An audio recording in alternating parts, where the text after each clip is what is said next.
Detaj rëndësishëm e ditës së sotme është që komisioni,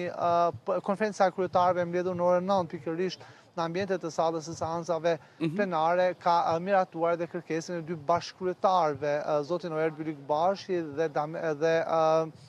zotit Mazniku të Komisionit të Posaçëm të Reformës Zgjedhore për të shtyr afatin. Kujtojmë që afati i reformës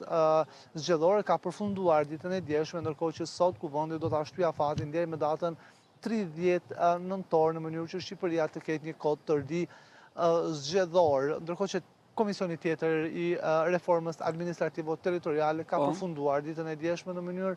të njëanshme nga ana e Partisë Socialiste dhe harta e re territoriale do të bëhet gjithashtu në mënyrë të njëanshme vetëm nga Partia Socialiste dhe pritet të kalojë në votim në ditët e ardhshme. Përpara përfundimit të sesionit parlamentar kanë mbetur edhe 2 seanca parlamentare, ajo e ditës së hënë dhe të ejtës së ardhshme përpara se Kuvendi të shkojë me pushime për t'u rikthyer në shtator. Të ejtën e 3 të shtatorit parashikon rregulloria. Ndërkohë që edhe sot Partia Demokratike ka bojkotuar, nuk ka pasur asnjë reagim deri tani? Deri në këto momente nuk ka pasur asnjë reagim nga ana e Partisë Demokratike për sa i përket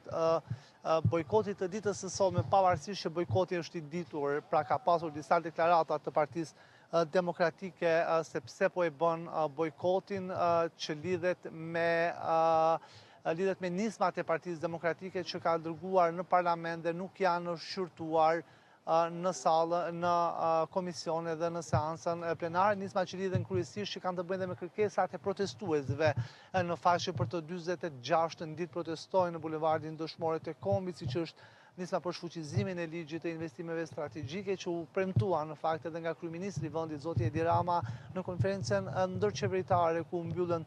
3 kapituj, por edhe nisma të tjerë që ka propozuar Partia Demokratike. Opozita thotë se përderisa zëri i saj nuk po dëgjohet në parlament, nuk do të marrë pjesë. Mbetet për t'u parë nëse do marrë pjesë në 2 seancat e fundit parlamentare të këtij sesioni parlamentar.